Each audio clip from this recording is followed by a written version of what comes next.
La saison WNBA 2026 n'a jamais été aussi proche de démarrer, mais il y a eu déjà quelques matchs en pré-saison. C'est ce dont on va discuter aujourd'hui dans cet épisode 25 de W, votre podcast curieux sur la WNBA. C'est parti.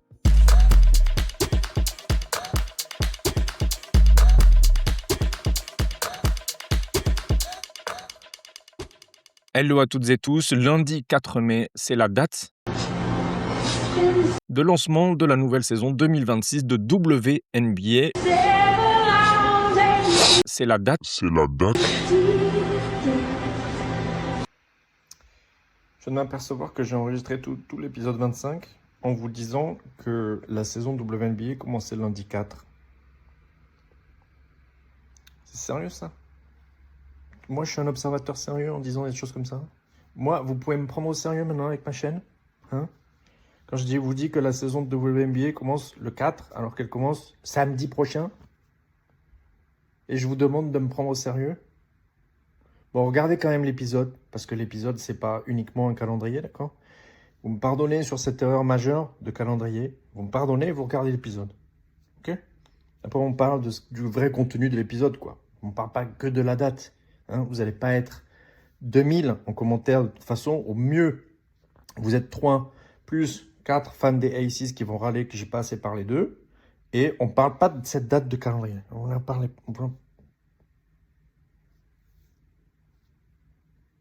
Je compte sur vous.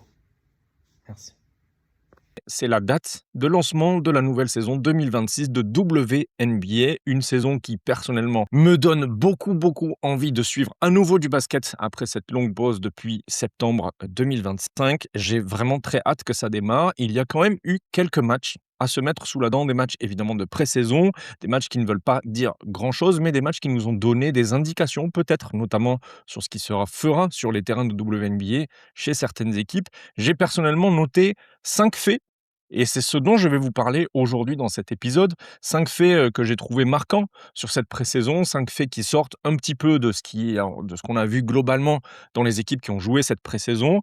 Et dans ces 5 faits, on va faire un petit tour d'horizon avant de faire quelque chose de plus large, non pas des previews, mais plutôt un ranking de matabilité des équipes, un ranking subjectif de matabilité des équipes WNBA, et on le fera à l'épisode 26, après peut-être une semaine de compétition, donc plutôt pour la semaine prochaine, deuxième semaine du mois de mai.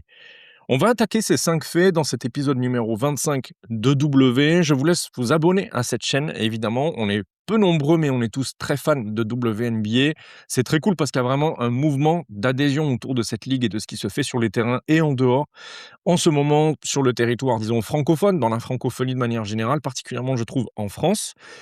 Si vous êtes francophone et que vous n'êtes pas de France, n'hésitez pas à vous abonner et à venir me parler de WNBA avec moi sur Twitter. Ce sera un grand plaisir. N'hésitez pas à suivre aussi tous ceux qui font du contenu sur la WNBA. Je pense évidemment aux camarades de Souchouche, mais aussi à Who Got Next et puis plein d'autres. On va attaquer cet épisode 25 donc avec les 5 faits que j'ai notés sur cette pré-saison. Sur ces débuts de match avec ces nouveaux effectifs, il y a eu quand même des mouvements assez majeurs sur l'intersaison 2025, et puis une draft aussi relativement médiatisée avec l'arrivée notamment de Eddie Fudd du côté de Dallas, mais on en rediscutera à la fin de cet épisode. On va commencer par aller au Dream. Vous savez peut-être, vous l'avez lu si vous me suivez sur Twitter, mais le Dream est une équipe qui m'intéresse beaucoup cette saison. D'abord parce que j'avais beaucoup aimé ce qu'elles avaient produit, basketballistiquement parlant, stratégiquement parlant, sur le terrain en saison régulière l'an dernier, même si ça a été beaucoup plus difficile de produire le même basket arrivé en play-off. C'est une équipe qui ne manque pas de défauts, avec peut-être le manque d'une créatrice primaire, réellement, disons, de très haut niveau, pour, à mon avis, avoir l'ambition de ce qu'elles avaient montré l'an dernier basketballistiquement. Mais une acquisition majeure à cette intersaison 2026, c'est Angel Reese qui débarque depuis le Sky de Chicago. Et on a vu Angel Reese sur ce début de saison sous le maillot de l'Atlanta. Et moi, personnellement, j'ai beaucoup aimé ce que j'ai vu d'Angel Reese. Et notamment, non pas de la part d'Angel, mais de la part du coaching staff d'Atlanta, qui, dans sa manière de responsabiliser Angel des deux côtés du terrain, m'a donné exactement ce que j'attendais de voir pour Angel Reese à Atlanta dans cette équipe du Dream. Elle est littéralement au four et au moulin. Donc évidemment, on n'a pas d'énormes stats de la part d'Angel Reese. On n'est pas sur une scoreuse élite, on n'est pas sur une passeuse qui va faire 10 passes par match, etc. Mais par contre, on est sur une joueuse qui montre des passes et disons de la création pour les autres à un niveau vraiment excellent, voire élite. On est sur une joueuse qui donc peut être créatrice secondaire dans cette équipe, qui peut être au ball handling et qui peut remonter la balle pour cette équipe. On l'a vu dans les matchs de pré-saison. On est évidemment sur une présence au rebond des deux côtés du terrain qui est sans doute la meilleure de toute la ligue. Et encore, la pivot Jones n'est pas encore revenue, mais ça va être une raquette très difficile des deux côtés du terrain pour quiconque voudra peser sur les rebonds dans les matchs et dans les confrontations face au Dream. Et puis, on a aussi vu une joueuse qui est capable de prendre le jeu à son compte, qui a de la gravité.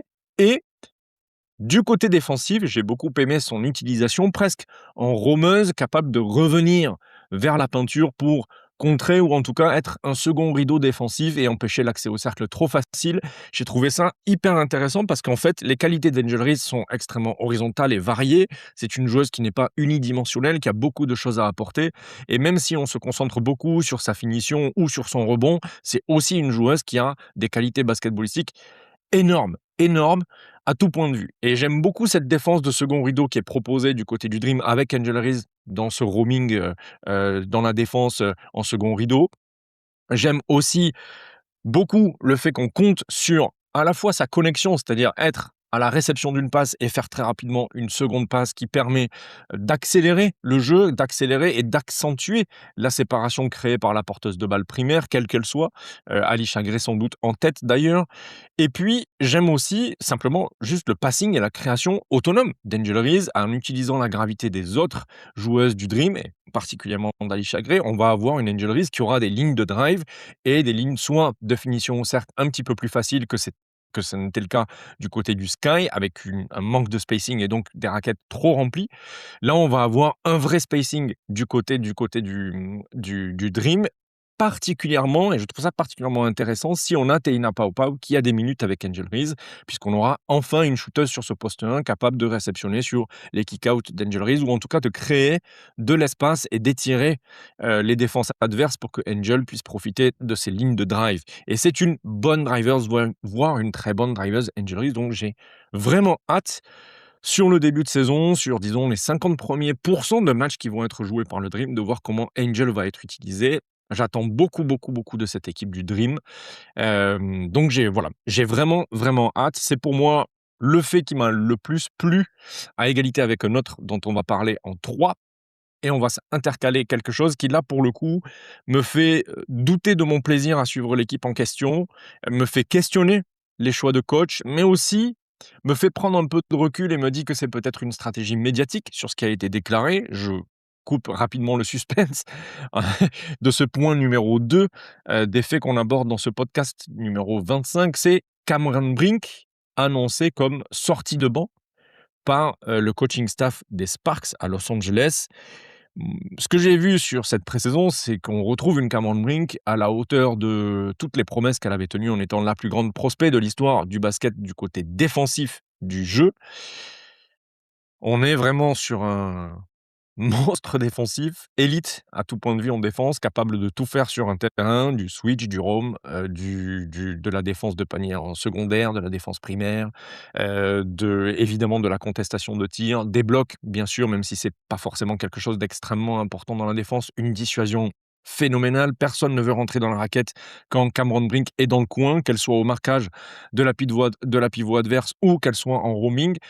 En ayant laissé une shooteuse adverse libre. Non, vraiment, c'est infernal pour les attaques d'en face quand Cameron Brink est sur le terrain. D'autant plus que de l'autre côté du terrain, eh bien, on a quand même aussi des éléments très positifs. Cameron Brink est capable de stretch un petit peu, elle est capable de prendre des shoots à 3 points, et puis elle est capable de développer un jeu offensif, de prendre ses tirs et de rentrer, d'avoir une finition tout à fait correcte. Donc, il n'y avait aucune raison, sur ce qu'on a vu en pré-saison, de ne pas la faire figurer dans le 5 majeur. En tout cas, des raisons sportives qui, à moi, en tant qu'observateur du jeu, m'auraient sauté aux yeux. Et pourtant, on a un coaching staff qui déclare que Cameron Brink ne devrait pas starter et qu'à l'instant T, elle est plutôt, disons, en sortie de banc, donc plutôt 6e joueuse ou 7e joueuse des Sparks sur le début de saison en tout cas. Je pense évidemment que c'est lié au statut et au contrat des 2 intérieurs qui vont prendre sa place dans la raquette des Sparks. C'est notamment Nneka Ogwumike, mais ça, la question ne se pose pas, puisque évidemment, si on imagine Cameron Brink prendre un spot de titulaire, c'est pour être à côté de Nneka Ogwumike. Mais surtout, la question se pose avec Derika Mbi, qui est certes une joueuse efficace à la finition, mais qui n'a vraiment rien à proposer d'autre. Et malgré quelques flashs la saison dernière, que j'avais plutôt apprécié, j'en avais parlé sur Twitter, à la connexion, on reste quand même sur des dribble and off relativement faciles que Cameron Brink peut faire aussi. Sauf que Cameron Brink va vous apporter également une défense absolument élite. Et honnêtement, on va se le dire, mis à part peut-être Alana Smith, et 2 ou 3, allez, ouais, 1 ou 2 autres joueuses dans la ligue qui sont capables, et Ezi McGregor peut-être, qui sont capables d'imprimer autant d'impact en défense. Je pense même que Cameron Brink est au-dessus de ces joueuses-là en défense aujourd'hui en WNBA, quand bien même elle ait peu joué de matchs depuis le début de sa carrière. Je ne comprends pas pourquoi Derek Mbi va lui passer devant d'un point de vue sportif, mais je peux comprendre que ce soit le cas d'un point de vue contractuel. Parce que, effectivement, le contrat de Derek Mbi vous oblige à respecter son statut de joueuse qui est payée plus d'1 million par saison. Et même pour les Sparks, si on voit les choses de manière un peu réfléchie, en imaginant que ces déclarations ne sont pas des déclarations de quelqu'un qui serait complètement idiot, gageons de ça, essayons d'espérer qu'il s'agit de ce scénario-là, eh bien, on pourrait imaginer que sur la première partie de saison, l'objectif des Sparks, c'est de faire valoir le profil de Derika Mbi auprès des autres équipes et d'avoir peut-être une équipe qui se positionne pour la récupérer contre des assets ou contre des jeunes joueuses et d'avoir donc un attrait de Derika Mbi sur le marché qui permet aux Sparks de réconforter, de conforter à la fois leur position de développement de jeunes joueuses avec notamment Cameron Brink pour le futur, mais aussi sans annihiler, sans mettre en péril leur capacité à jouer le titre dès cette saison, puisque Kelsey Plum n'a signé que pour une saison, cette saison 2026 auprès des Sparks, et que la fenêtre de titre autour du duo Nneka Ogwumike Kelsey Plum est réduite à cette saison, tant que Kelsey Plum n'a pas donné davantage de gages sur son engagement auprès des Sparks. Il y a toute une équation à résoudre du côté des Sparks, donc à Los Angeles, sur cette question de Derika Mbi, Cameron Brink comme starter à l'intérieur à côté de Nneka Ogwumike, mais honnêtement, l'équipe que moi, personnellement, sportivement, j'ai envie de voir, c'est celle où Ariel Atkins est à côté de Kelsey Plum sur les postes de guard, où Ray Burrell est au poste 3 et où Cameron Brink et Nneka Ogwumike se partagent les postes intérieurs. Je pense vraiment que c'est une équipe qui peut avoir un potentiel offensif vraiment extrêmement intéressant et surtout un potentiel défensif qui est tout aussi intéressant et donc un équilibre qui leur permettrait d'être, à mon avis, top 5, top 6 attaque et pareil en défense. Ce qui, quand on est en quête du titre, envoie plutôt de très bons signaux aux joueuses qui sont sur le terrain quand elles vont vouloir se projeter sur leur compétitivité et leurs ambitions en play-off. Mais on n'en est pas là aujourd'hui après les déclarations du coaching staff des Sparks. On va passer au troisième fait, et ce troisième fait, il est extrêmement positif, il concerne le Fever. On n'est pas surpris par ce que propose Stephanie White, la head coach du Fever d'Indiana sur cette pré-saison, puisqu'on avait eu des bribes sur à la fois la fin de saison rookie de Caitlin Clark, mais aussi le début de sa saison sophomore la saison dernière, avant ses blessures, puisqu'on avait déjà des prémices. Ghislain de Swish Swish l'avait noté notamment dans plusieurs threads sur Twitter. Il l'a également fait à nouveau sur cette pré-saison-là. Mais on a une utilisation de Caitlin Clark qui est partiellement, et dans une bonne proportion en plus, off-ball. Et ça, c'est hyper intéressant parce qu'à côté de Caitlin Clark, qui est certes la dépositaire et la créatrice primaire de cette équipe du Fever, eh bien, on a d'autres joueuses qui sont capables de créer. Que ce soit Alia Boston sur le short roll, ou bien Kelsey Mitchell pour elle-même, et même peut-être pour d'autres, même si elle n'a pas une qualité de passe extraordinaire, on a quand même des créatrices dans cet effectif. Et même au relais, Sophie Cunningham, fuck Maga, mais Sophie Cunningham quand même, est capable aussi de prendre des drives et peut-être de faire cette extra passe sur les corners, là où il y a des shooters qui seraient disponibles, et notamment Kelsey Mitchell ou Caitlin Clark. Ce qui rend intéressante l'utilisation off-ball de Caitlin Clark pour le Fever, c'est justement de créer de la gravité et de créer du chaos dans les défenses adverses. C'est-à-dire que même sans la balle, c'est une joueuse qui va être capable de créer de la séparation pour les autres. Et créer de la séparation, créer des différences, créer du chaos, eh bien ça ne peut que faire fleurir votre attaque. Et vous allez avoir des joueuses qui sont largement capables de rentabiliser cette gravité et ce chaos en Alia Boston, que ce soit pour elle ou pour les autres, et en Kelsey Mitchell, que ce soit d'abord pour elle et secondairement pour les autres. Et ça, c'est hyper précieux parce que vous rajoutez à cette création off-ball la création on-ball élite de Caitlin, que ce soit pour elle-même et évidemment pour les autres, puisque c'est déjà une des meilleures passeuses de la ligue. Donc Stephanie White, God bless, vraiment un plaisir d'avoir cette coach extraordinaire sur un banc WNBA et surtout un plaisir de la voir avec l'effectif qu'elle a.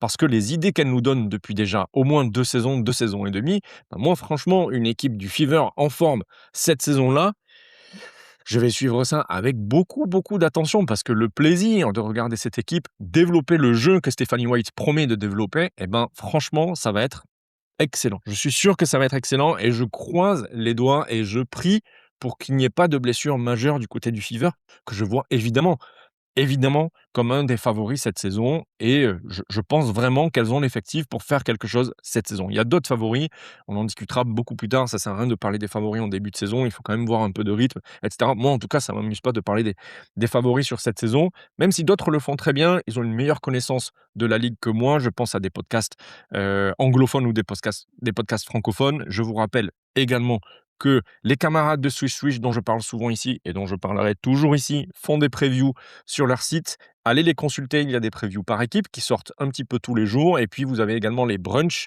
Il y en a eu un la semaine dernière, il y en aura un demain qui devrait tomber. Et dans ces brunchs-là, vous avez des résumés de ce que l'équipe de Swish Swish, donc Flo, Shai, Ghislain et les autres, pensent de chaque équipe et leur classement. C'est hyper intéressant, ça permet de se renseigner, même quand on est extérieur et qu'on est naïf ou en tout cas curieux, qu'on commence dans la WNBA, eh bien, c'est le meilleur moyen de se faire des idées sur les dynamiques des équipes à venir. Et évidemment, l'équipe de Swish a Indiana relativement haut dans leur ranking de pré-saison sur les ambitions de l'équipe. Je ne peux que les suivre. Je pense vraiment qu'on est sur une équipe qui peut vraiment faire mal, y compris aux très grosses écuries que sont par exemple le Liberty ou les Aces. Quatrième fait à développer dans ce podcast numéro 25 de W, de l'espoir qu'auraient pu mettre les Valkyries dans le développement d'une scoreuse et que finalement le Storm a récupéré. Très très bonne affaire pour le Storm honnêtement, d'autant plus que les Valkyries ont wave, donc se sont séparés de Martha Suarez, la joueuse qui avait été échangée le soir de la draft de Flo Johnson par les Valkyries, avec à côté de Martha Suarez quelques tours de draft, mais vraiment pas beaucoup d'assets tout de même. Donc un trade qui avait fait un peu jaser, qui fait toujours jaser, et avec la pré-saison que donne Flo J. Johnson du côté du Storm, clairement, il y a de quoi faire jaser, honnêtement. Alors évidemment, on a des takes qui sont très avancés et qui voient le futur peut-être un peu plus fort que moi, mais on parle déjà d'un des trades les plus catastrophiques de l'histoire de la WNBA. Il y a un potentiel où si Flo J. Johnson développe aussi bien sa carrière qu'elle n'a joué sur cette pré-saison, eh bien effectivement, je pense que les Valkyries pourront se mordre les doigts pendant très longtemps d'avoir tradé cette joueuse. C'est une joueuse qui a fait un carton à 20 points sur cette pré-saison, mais surtout qui a montré des attributs défensifs et surtout offensifs en création pour elle-même dans cette équipe du Storm qui vraiment sont hyper intéressants et qui auraient fait du bien à cette équipe des Valkyries qui manque d'une créatrice primaire, quand bien même on est Gabi, quand même on est Veronica Burton, qui sont quand même pas des profils de créatrices primaires élite. Flo J a peut-être ça en elle. Elle a montré des flashs, en tout cas sur cette pré-saison. C'est une scoreuse, vraiment. C'est une joueuse qui est capable en défense aussi. Donc je suis intéressé de voir ce que ça va donner au Storm. Il y a largement la place au Storm pour que la jeunesse puisse s'épanouir. Malheureusement, il n'y a pas de créatrice primaire pure pour les autres, ce qui fait que notre Frenchie Dominique Malonga va peut-être un peu plus galérer sur ses finitions cette saison.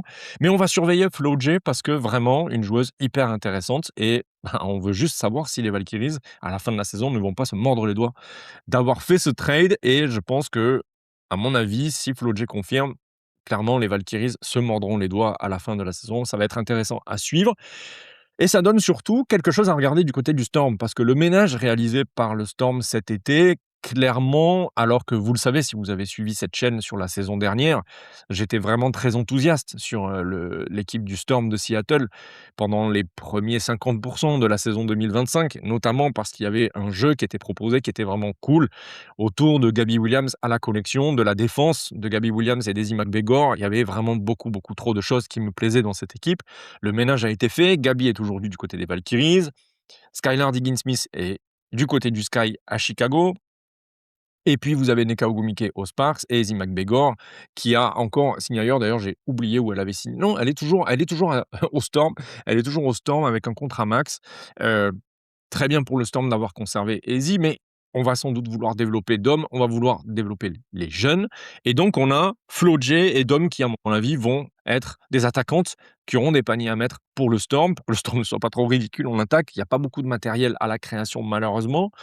La défense, ça va être plus difficile à suivre, à mon avis, mais la présence de Flo J et de Dom, pour ceux qui sont vraiment à fond derrière les prospects français, moi j'attends encore un petit peu pour être vraiment à fond derrière Dominique, même si j'aimerais beaucoup qu'elle ait une carrière florissante en WNBA. Je trouve que pour l'instant, on est sur une joueuse qui est encore au tout début de sa carrière professionnelle dans la WNBA avec le Storm.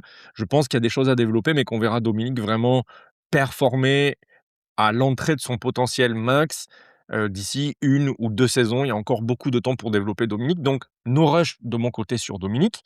Mais Flo J, je pense qu'il y a vraiment déjà quelque chose qui peut se passer cette saison et ça va être une des raisons pour lesquelles on va regarder le Storm, même si je pense que le Storm ne fera pas partie des équipes qu'on va regarder énormément. On en parlera davantage de ces questions-là dans l'épisode 26. On va passer au dernier fait de cet épisode 25, les faits marquants sur la pré-saison, avant que la saison 2026 ne commence dès demain. C'est du côté de Dallas, évidemment. Là, pour le coup, autant le Storm n'est pas une équipe qui va beaucoup m'intéresser cette saison, même si Flo J et Dom vont être à surveiller, autant du côté de Dallas, clairement, on est sur une joueuse qui est top tier de la matabilité, sans vouloir dévoiler l'épisode 26. Vraiment Dallas, moi ce trio arrière, Arike Ogunbowale, Paige Bakers et puis Ezzy Fudd, j'ai vraiment très hâte de le voir à l'œuvre parce qu'on a simplement un spacing incroyable. On a un spacing incroyable et on a vu sur cette pré-saison à quel point ce spacing va permettre à Paige Bakers d'avoir un impact monstrueux en attaque. Simplement parce que vous avez des lignes de drive qui sont ouvertes comme Paige les a peu eues finalement l'an dernier avec les Wings, voire même pas du tout. D'autant plus que non seulement il y a ce trio derrière, mais en plus, vous avez Alana Smith à l'intérieur qui est capable de stretch, puisque c'est une joueuse à droite, à 3 points.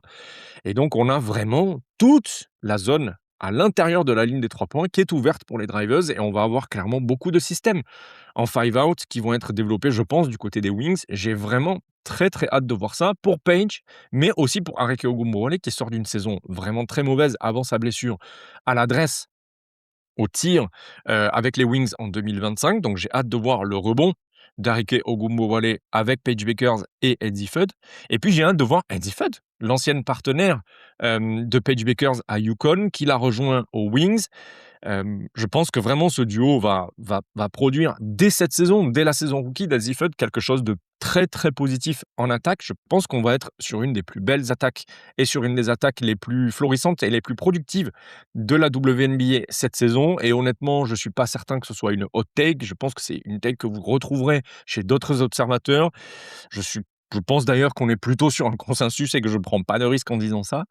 Et j'ai vraiment hâte de voir ça. J'ai également hâte de voir ce que ça va donner en termes de stratégie défensive. Parce que ce trio, ok, il a un spacing monstrueux, mais il a aussi des capacités défensives qui sont excellentes. Paige est une très bonne défenseur, à la fois off-ball et on-ball. Et puis Eddie Fudd, on parle d'une shooteuse all-time en NCAA, mais on est aussi sur une défenseuse qui est forte, une défenseuse qui a de la taille pour les postes qu'elle couvre, et une défenseuse qui est capable de switch all, de rester on-ball, etc., etc.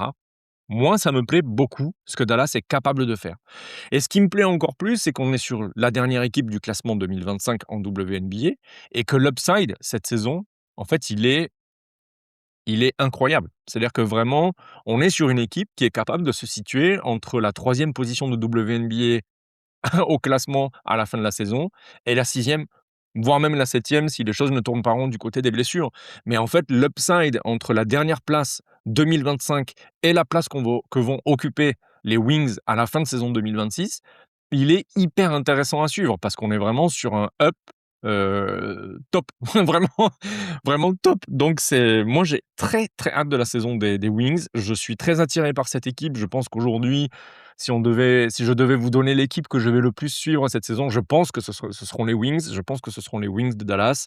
On en reparlera dans l'épisode 26, mais évidemment, je pense que ce seront les Wings de Dallas. Voilà les 5 faits que j'ai notés. Donc je récapitule. Angel Reese au four et au moulin du côté du Dream. Affaire à suivre clairement. Surtout si vous aimez Angel Reese comme c'est le cas sur cette chaîne, vous savez qu'on la défendra corps et bien tant qu'elle fera ce qu'elle fait en WNBA et en dehors. Cameron Brink en sortie de banc plutôt que titulaire du côté des Sparks, ça vraiment c'est une interrogation extrêmement négative et stressante. Personnellement, en tant que grand aficionados de Cameron Brink, c'est sans doute ma joueuse préférée de WNBA. En tout cas, c'est la joueuse que je préfère regarder jouer sur un parquet. Il y en a beaucoup d'autres. Jade Maybourne, etc. Vous connaissez mon amour pour les joueuses, les role-players. Et les role-players, c'est la même chose en NBA. Caitlin Clark, off-ball. Merci Stephanie White, du côté du Fever à l'Indiana. Flo J. Johnson qui régale avec le Storm. Est-ce que les Valkyries vont se mordre les doigts dès la fin de saison? Et puis le spacing et la défense de Dallas avec ce trio, voire même ce quatuor avec Alana Smith. En réalité, on peut intégrer la raquette des Wings dans cette histoire de spacing et dans cette histoire de défense parce que, en fait, tout est très bien construit théoriquement pour les Wings et pour que les Wings performent des deux côtés du terrain cette saison. On a vraiment très hâte que cette saison 2026 de WNBA démarre. Il est temps que la WNBA pose ses marques sur les fanbases de basket francophones. J'ai vraiment très très hâte de suivre et de couvrir cette saison, de vous faire part de mes observations ici sur YouTube, peut-être de relancer un compte Instagram autour de ça, sur des formats différents de ce que vous allez retrouver sur cette chaîne YouTube, peut-être des formats plus courts qui parlent des résultats de la nuit, etc. Donnez-moi vos idées si vous en avez. Je ne sais pas encore si je le ferai, on verra, mais on se laisse les portes ouvertes et évidemment de le faire sur Twitter avec à la fois des threads et puis aussi des takes, pas forcément hautes, mais en tout cas des avis, tranchés ou pas, sur ce qui se passe en WNBA en ce moment, et notamment sur le terrain, mais aussi en dehors. Vous savez, on adore la WNBA aussi, parce que c'est une ligue militante et que sur cette chaîne, on est militant. Je vous souhaite une bonne fin de pré-saison. Les derniers matchs sont ce soir. Les premiers matchs WNBA 2026, saison nouvelle qui démarre, c'est demain. Demain soir. D'ailleurs, c'est quoi le calendrier? Allons voir le calendrier. Je crois que je l'ai là. Les premiers matchs seront donc le samedi 9 mai. Je ne sais pas pourquoi, pendant tout le podcast, je vous ai dit lundi, n'importe quoi, peu importe. Il y a une semaine de repos, effectivement, en tout cas à peu près 4-5 jours de repos entre les derniers matchs de la pré-saison qui sont donc demain lundi, effectivement. Et puis on a les premiers matchs de la saison régulière qui sont le samedi 9 mai, donc samedi prochain. Je pense que j'aurai le temps d'ailleurs de vous faire peut-être le ranking de la matabilité subjective, je rappelle, de WNBA sur cette saison 2026. Les premiers matchs sont donc le 9 mai. On a pas mal d'affiches, hein. Je crois qu'on a 5 affiches. Ouais, on a 5 affiches. On a le Sun qui se déplace du côté du Liberty. Le Sun qu'on embrasse, dernière saison. Bon courage à la fanbase du Sun, pardon. On a bon courage à la fanbase des Suns aussi. Franchement, soyons forts. Soyons forts. Les Mystics vont se déplacer du côté du Tempo à Toronto. Petite parenthèse sur le Tempo, la DA est incroyable. Si vous pensez l'inverse, vous pouvez vous désabonner. Donc le Tempo reçoit les Mystics. Ensuite, on a les Valkyries qui se déplacent du côté du Storm à Seattle. Les Wings contre Indiana, déjà une première affiche, donc ça c'est trop cool. Une première grosse affiche, ça j'ai très hâte de le voir. Et puis le Mercury contre les Aces, ce seront tous les matchs de la saison prochaine. Il y a des matchs évidemment sur le League Pass. Vous avez quelques matchs sur Disney+, également. Donc ça, c'est cool. N'oubliez pas que le League Pass de WNBA est beaucoup plus avantageux encore aujourd'hui que le League Pass NBA, ce qui est très cool. On est à moins de 40 € par saison. Si vous pouvez, procurez-vous-le. Vous avez vraiment accès à tous les matchs de la saison. Vous avez accès aux statistiques, etc., etc. C'est une application qui tourne, pour le coup. C'est pas comme l'application NBA, franchement, dont on en a marre. On a marre de cette application NBA qui est nulle. Là, l'application tourne. Et puis voilà. On se retrouve très bientôt pour l'épisode 26 de W, votre podcast curieux sur la WNBA. Petit rappel, ce sera évidemment un podcast sur le ranking de la matabilité des équipes qui vont faire la saison 2026 WNBA. Je vous embrasse, je vous dis à très vite. Ciao.